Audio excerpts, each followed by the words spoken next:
hadirin jamaah Jumat yang dimuliakan Allah Subhanahu wa taala.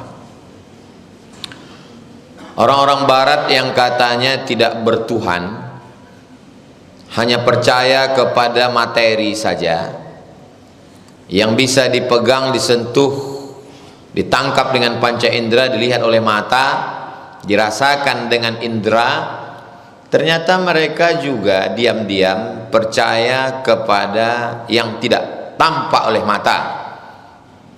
Itu terlihat ketika mereka memberikan satu simbol minta diselamatkan saat terjadi kecelakaan, disebut dengan SOS, Save Our Soul, selamatkanlah soul, nyawa kami, jiwa kami.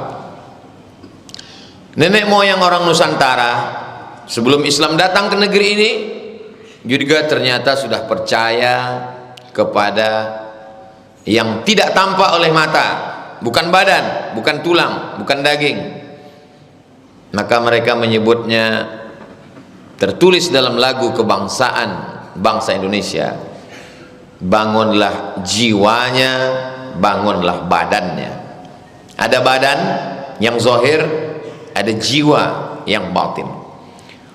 Filosof-filosof tua dari diantara umat manusia yang berpikir dari Yunani, mereka juga meyakini ada yang tidak fisik, maka mereka menyebutnya dengan metafisik.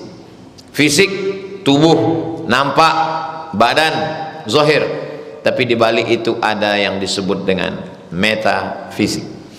Itu membuktikan baik peradaban Yunani atau Nusantara atau Barat sesungguhnya bersumber dari sumber yang sama, bahwa meyakini ada yang zahir, ada yang batin, ada yang nampak, ada yang tak nampak. Maka ketika seseorang memohon maaf, dia katakan mohon maaf zahir dan batin. Kita juga selalu berdoa kepada Allah, Rabbana ighfir lana dzunubana, ampunkan dosa kami zahiran wa batinan, yang nampak maupun yang tidak nampak. Dia disebut dengan roh karena saat dia ditiupkan ke badan, masuknya ke badan melalui tiupan. Allah mengatakan wa nafakhtu fihi, aku tiupkan ke dalamnya roh, dan saat keluar dari badan pun keluarnya dengan cara bertiup, ditiupkan. Itulah mengapa salah satu metode cara berzikir menyebut Allah saat menarik nafas dan saat meniupkan nafas. Saat ditarik Allah, saat dihembuskan pun Allah, supaya saat matinya kalimat yang terakhir keluar dari mulutnya adalah Allah. Sesuai dengan firman Allah, alladzina yadhkuruna Allah, orang-orang yang menyebut Allah qiyaman ketika tegak, wa qu'udan ketika duduk, wa ala junubihim ketika berbaring. Itu juga sejalan dengan hadis Nabi, la taqumus sa'ah, tidak akan terjadi hari kiamat selama masih ada orang yang menyebut nama Allah di atas muka bumi. Allah, Allah. Dia disebut dengan nafs karena dengan adanya dia di dalam, manusia bernafas. Dari kata nafs lah bentuk kata tanafas, bernafas. Dia disebut dengan nafs karena di dalamnya ada hawa nafsu. Ketika dia berjumpa dengan jasad, nafsu makan, nafsu seksual, nafsu jabatan, keinginan lebih dari orang lain, berbagai macam hawa nafsu muncul ketika dia ada di dalam badan. Ketika dia sudah keluar dari badan, maka nafsu tidak ada lagi. Jenazah-jenazah tidak lagi memiliki keinginan apa-apa karena dia sudah keluar dari badan. Dia disebut juga dengan qalb, sesuai dengan firman sabda Nabi Muhammad SAW, ala fil jasadi mudghah, ketahuilah di dalam jasad itu ada segumpal, idza salahat salahal jasadu kulluh, kalau yang segumpal itu baik maka seluruh tubuh menjadi baik, wa idza fasadat, kalau dia rusak maka seluruh tubuh ikut menjadi rusak. Ala wahyal qalb, dia adalah jantung.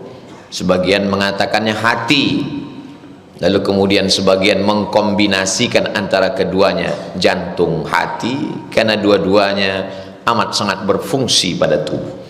Sebagaimana berfungsinya jantung pada tubuh manusia, Orang mati mendadak karena serangan jantung, detak jantung berhenti, darah tak lagi mengalir, mati tiba-tiba. Begitu jugalah dia berada di dalam diri manusia, disebut dengan qalb, disebut dengan nafs, disebut dengan roh. Ketika dia sudah tenang, sudah stabil, disebut dengan fuad. Ma kadzabal fuadu ma ra'a. Hati kecil Nabi Muhammad sallallahu alaihi wasallam tidak mungkin berdusta akan apa yang dia lihat.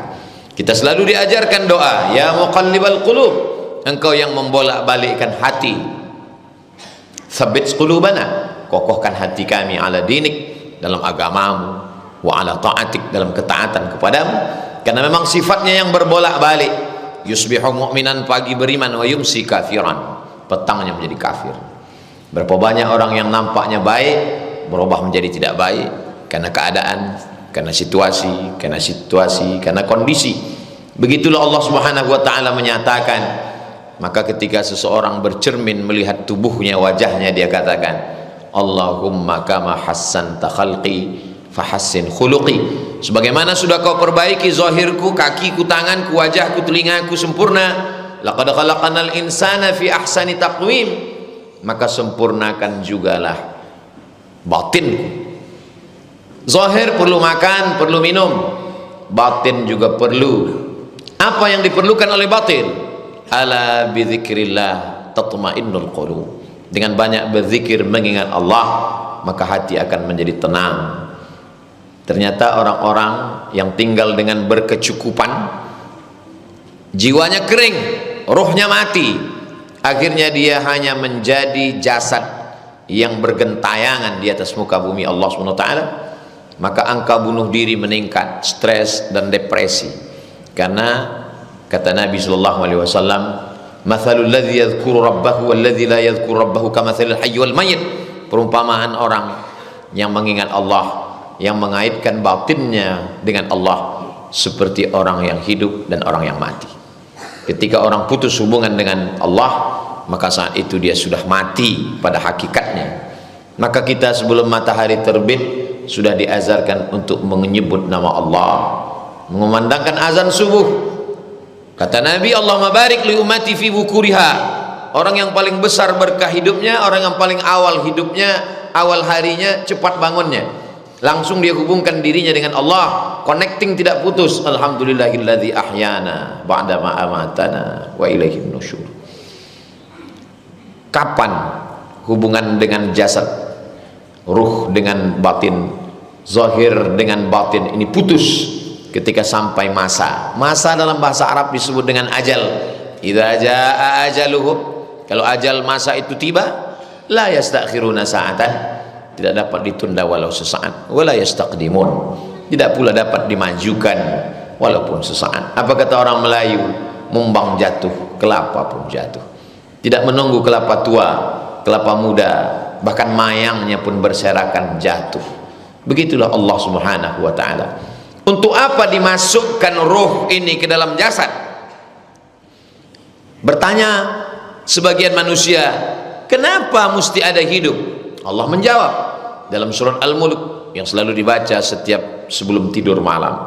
Alladzi khalaqal mauta, Allah menciptakan mati, wal hayata, Allah menciptakan hidup, liyabluwakum ayyukum ahsanu amala, untuk menguji siapa yang paling baik amalnya. Kalau sudah ditetapkan Allah beramal di suatu bidang, tekuni saja bidang itu. Dengan bidang itu kita menolong agama Allah Subhanahu wa taala. Tidak perlu merebut bidang yang lain untuk menjadi hamba Allah, menolong agama Allah. Berapa banyak orang bisa menolong agama Allah dengan tausiahnya, dengan ceramahnya, dengan khutbahnya, dengan seminarnya, dengan loka karyanya. Tapi jangan sepelekan orang yang tidak berbicara di mimbar. Mereka juga menolong agama Allah, tidak dengan sorbannya, bukan dengan jubahnya, tapi menolong agama Allah dengan perdanya, peraturan daerah. Tidak boleh menjual khamar di tempat umum, tidak boleh memperjualbelikan khamar, dan itu menjadi payung undang-undang dalam level nasional, menjadi payung hukum di level provinsi dan kabupaten. Sesungguhnya mereka sedang berdakwah. tapi mereka tidak berceramah. Orang selalu menganggap bahwa ceramah adalah dakwah. Ceramah bagian dari dakwah, tapi dakwah sesungguhnya tidak semua melulu ceramah. Berapa banyak orang yang sebenarnya berceramah tapi tidak berdakwah, dan berapa banyak orang yang berdakwah tanpa mesti berceramah. Kalaulah zakat itu terlaksana dengan tausiah ceramah kultum, sudah selesai permasalahan umat bangsa Indonesia, muslim terbesar di dunia, yang zakatnya masih lagi jauh panggang dari api. Tapi ada orang-orang yang tidak perlu khutbah, tidak perlu ceramah, tidak perlu tabligh akbar, cukup dengan mengeluarkan satu tanda tangannya, maka wajib membayar zakat potong atas pengusaha, PNS, ASN, semua wajib potong atas 2,5%. Begitu mudahnya. Maka kata Imam Ahmad bin Hanbal, seandainya doamu itu satu dan doa itu dijamin dikabulkan Allah, mintakanlah satu. Apa yang satu itu?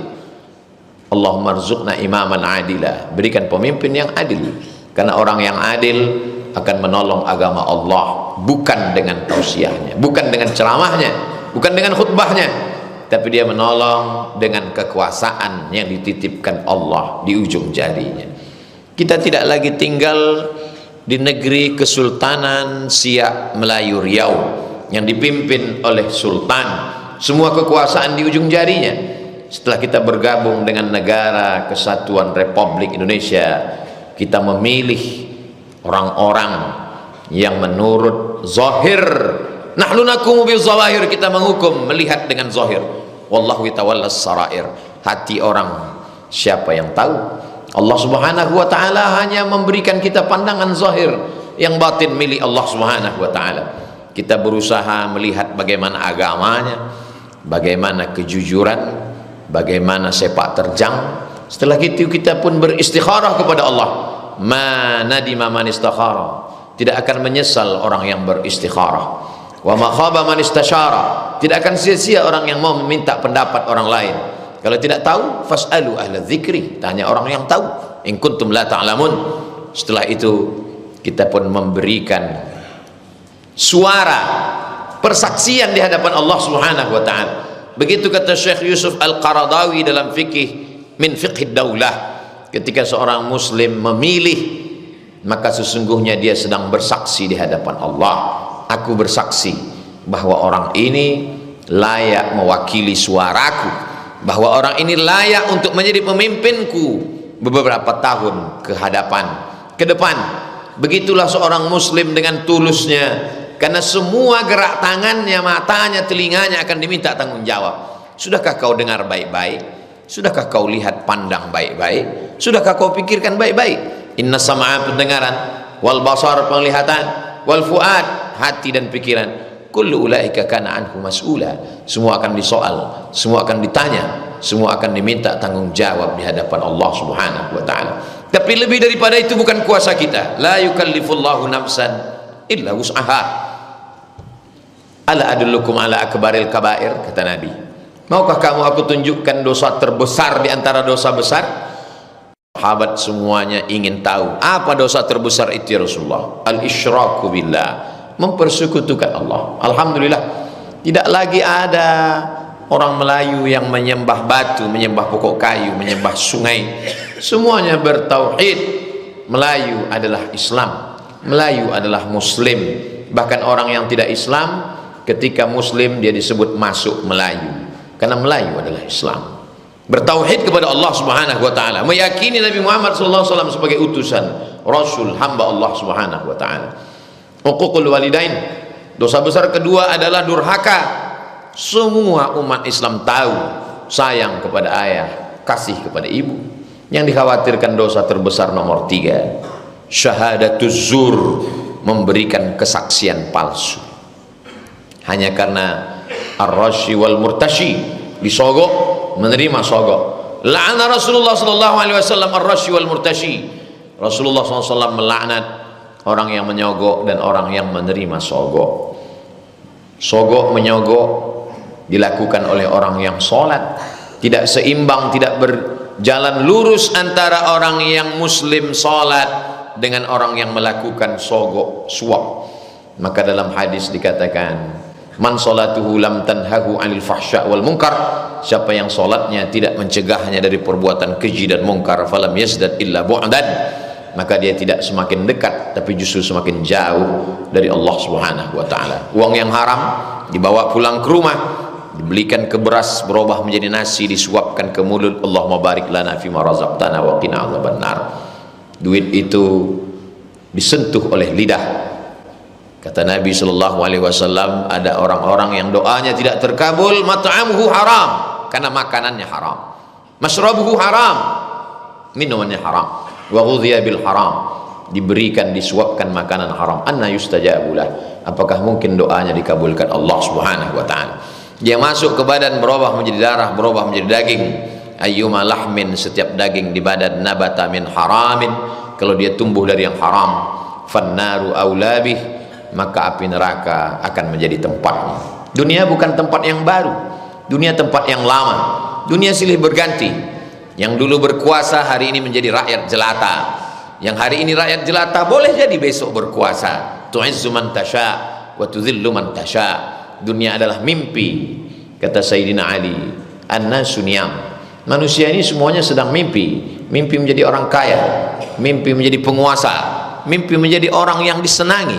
Falamma matu intabahu, ketika mereka mati, ruh keluar dari jasad, disitulah baru kita akan sadar sesungguhnya apa yang sedang kita lewati hanya seperti bernaung sekejap di bawah pohon yang rindang.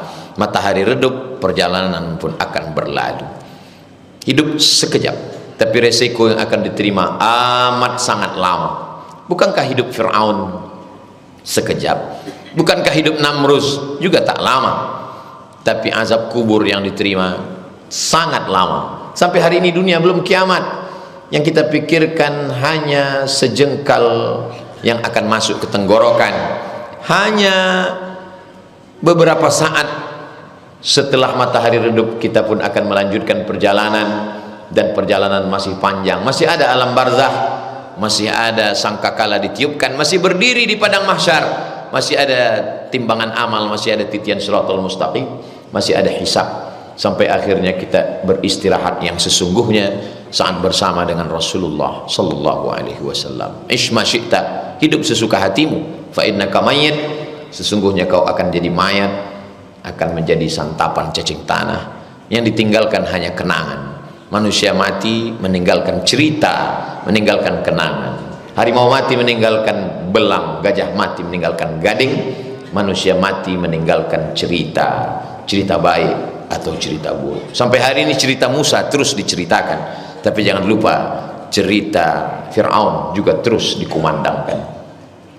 Barakallahu li wa lakum fil Qur'anil azim, wa nafa'ani wa iyyakum bima fihi minal ayati wadh-dhikril hakim, wa taqabbala minni wa minkum tilawatahu innahu huwal ghafurur rahim.